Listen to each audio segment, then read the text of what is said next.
bukan Salsa Erwina kalau nggak blunder. Sejak masuk lingkaran influencer, langkahnya makin kontroversial, publik makin ragu, suaranya masih relevan atau justru menyesatkan. Integritas, emosi, dan logika harus kita bedah di sini. Apakah Salsa Erwina benar-benar pantas bicara soal demokrasi Indonesia? Mari kita bahas.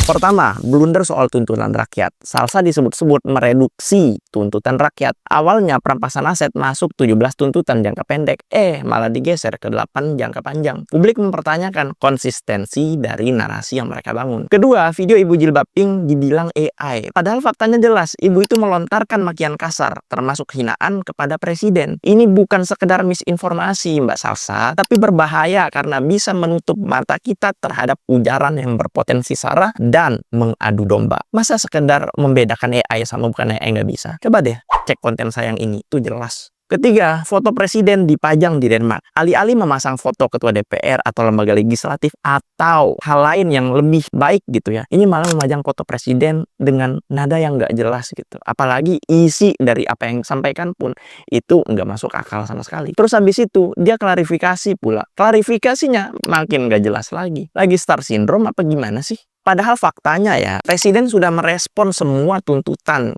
dari teman-teman yang aksi. Ironisnya, ini udah termasuk penyerangan personal. Karena sebelumnya dia bilang yang menyerang personal itu nggak punya jiwa demokrasi. Hey, lu sendiri gimana? Ngaca, punya kaca kan di rumah? Keempat, bendera Indonesia diperlakukan sembarangan. Di Denmark sana, teman-temannya Salsa dan Salsa, bendera merah putih itu ditaruh begitu aja. Dijadiin taplak kursi, bos. Padahal jelas diatur di UU nomor 24 tahun 2009, bendera negara wajib dihormati, dilipat dengan benar, dan disimpan secara terhormat. Ini jelas blunder fatal terhadap bendera dan simbol negara Indonesia. Kelima, soal status kewarganegaraan. Publik jadi bertanya-tanya, dengan statusnya sekarang sebagai istri orang Denmark, dia ini masih WNI atau WNA? Kalau memang masih WNI, ya sah-sah saja bersuara sebenarnya. Tapi kalau sudah WNA, ya kita harus paham bedanya masing-masing diaspora. Kalau dia udah WNA, maka dia itu nggak punya hak apapun untuk bersuara terkait Indonesia. Apalagi kemarin waktu mereka kampanye di Denmark sana, itu menjelek-jelekan Indonesia dan tidak sesuai fakta dan data.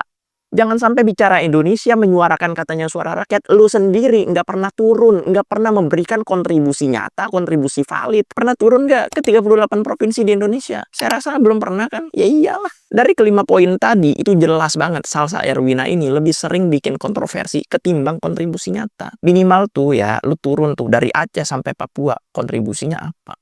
Jangan sampai teriak-teriak bahwa ini negara jelek, ini begini, tapi nggak pernah bicara sama sekali dengan the real masalah.